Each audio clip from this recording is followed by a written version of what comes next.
Anything specifically on the jobs, the economic impacts, the recruitment and retention of businesses, and any questions with that regard? Yes, Evan. Professor, depends on the question I just happened to think about it. We have a model here amongst us, which is the Oxnard Air Force Base. I'd be curious if someone had done or could do, a student could do research of what was there in terms of jobs and so forth, bring those values forward as to what is there now, and to see, to your prediction, to see what could have been as opposed to what is. Yeah, that's a good point. You know, some of us have been around during this time and seen it. One problem that we have always with digital data is getting data back that far away. And that would be quite interesting. It flows. It was a wing, I think. I'm not positive. And then it just sat there for years and years. And now it's obviously still underutilized, right? And, you know, the runway blocked off half of it, and many buildings are either abandoned or repaired and maintained. And it's not being used anywhere to its capacity. And it also, you know, a few years ago, famously, the then director of the port said that if the base closed, the county would be better off economically because it would create more jobs. And I believe that's why his tenure ended very soon thereafter. But I just don't see that. Even if you opened up the port, there's a few problems. One is the transportation. The roads in and out have been improved over the last decade. But if you were to try to turn that into something like San Pedro, the people in Port Hueneme and Oxnard would scream, and you're just not going to do it. And similarly, I don't believe you're going to put an airport in Mugu. You know, some people, I actually think it would be good for the county to economically to have an airport. I don't believe it's going to happen. And, you know, there would be a fight. I mean, some people would say, hey, let's use it for an airport. But I don't think you'd ever see it open up as an airport. So the politics are such that it's just going to be a ban. Thank you. Any other questions for the panel? Yeah. Yes, you. Hi, I'm Cynthia Haas, I'm the city manager for Port Hueneme. So I have maybe a little slightly different spin, or at least a question for the panel, and that is obviously being the host city to the Navy base. We have different kinds of impacts. We love the base, and certainly all the economics that, am I not talking about it? Certainly all the economics that come with that. We also have impacts to our community that obviously, and Oxnard to some extent too, but we get all the traffic in, and since the Navy base doesn't produce any tax revenue for us, which would typically come back to us and allow us to keep roads and things like that in good shape. I was just wondering, are there opportunities for the city to partner with the base to find out all these great jobs that have been contractors that are on base so that we can collect our business license fees and get revenues back for some of the impacts that the city has? No, I haven't been with the base since about 2009, but with your predecessors, we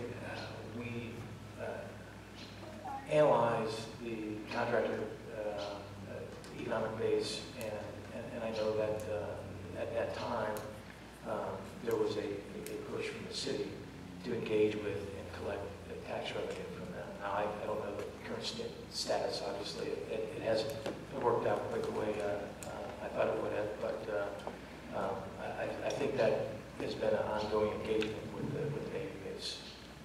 It doesn't get resolved. Okay. Any other questions for this particular panel, economic-related issues? Yes.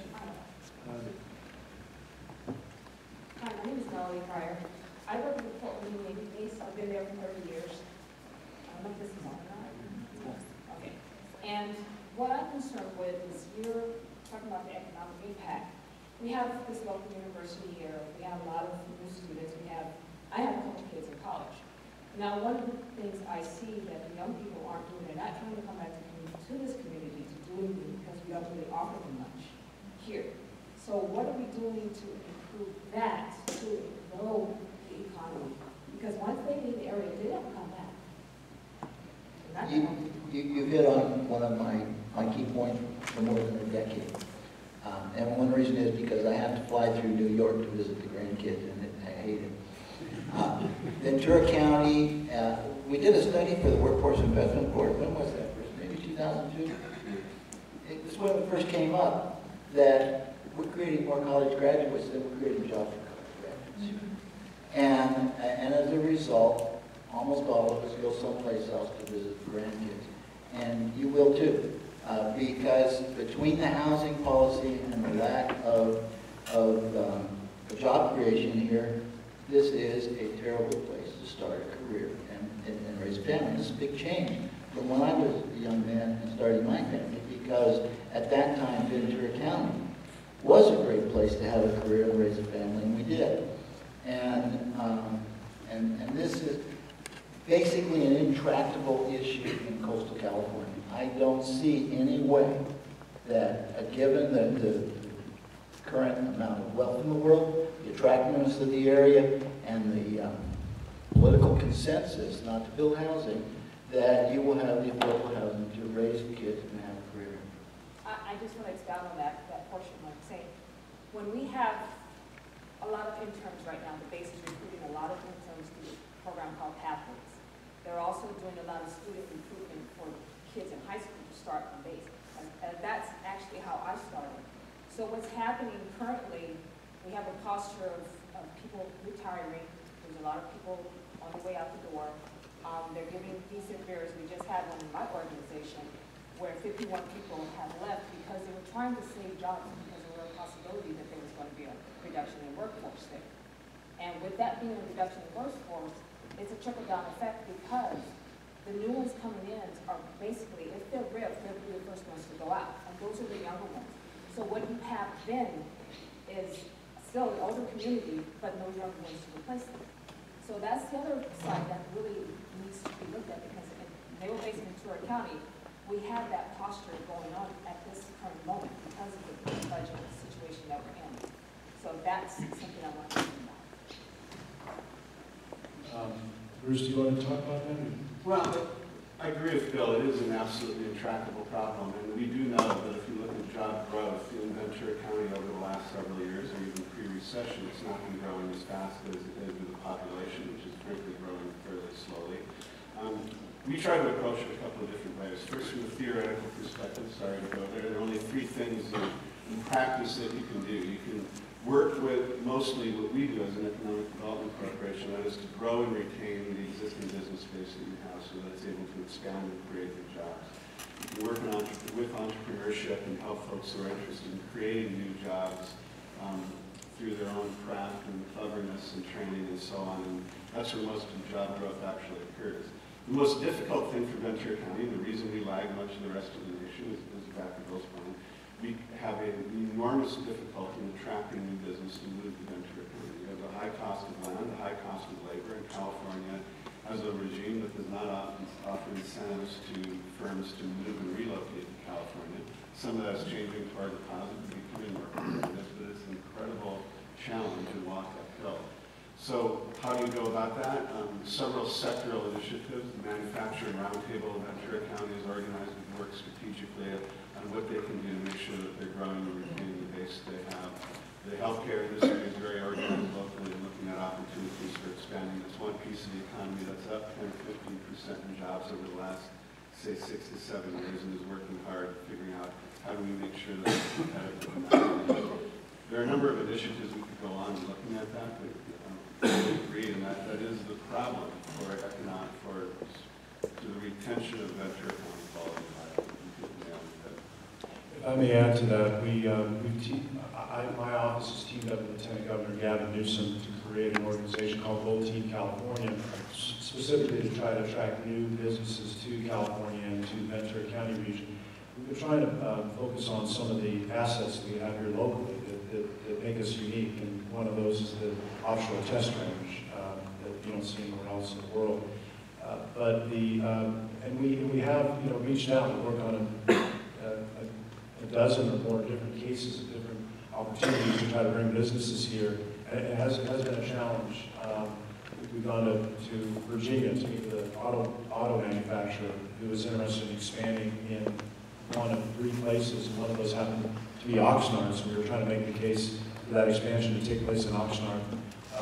And we made the case, but they do look at the things that Bruce mentioned, and that is the high cost of property, the challenging climate in California, business climate in California, specifically manufacturing, some of our regulatory issues that we have. So we continue to work on that because we do want to invite and attract the next generation of manufacturing, business, high tech, and biotech.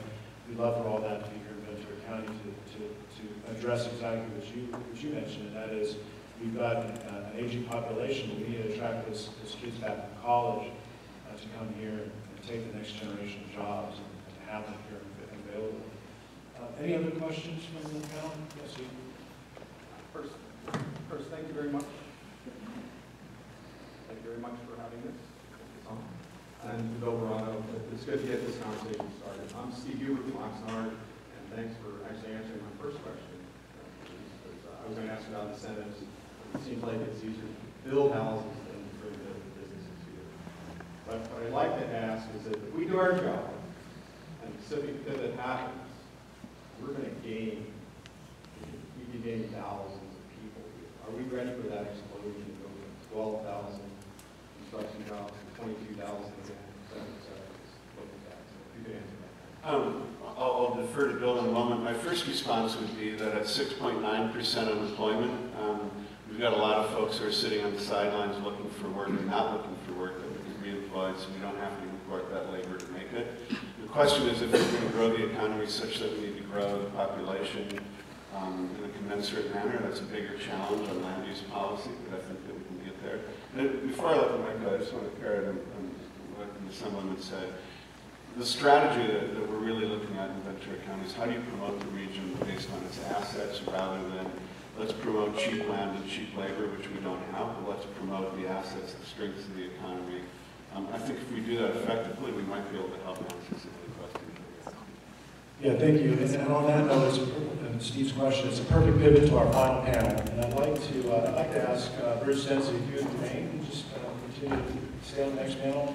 And I'd like to invite up our next round of panelists, and that is Charlie Giacchi from the Governor's Military Council, and Adam Ben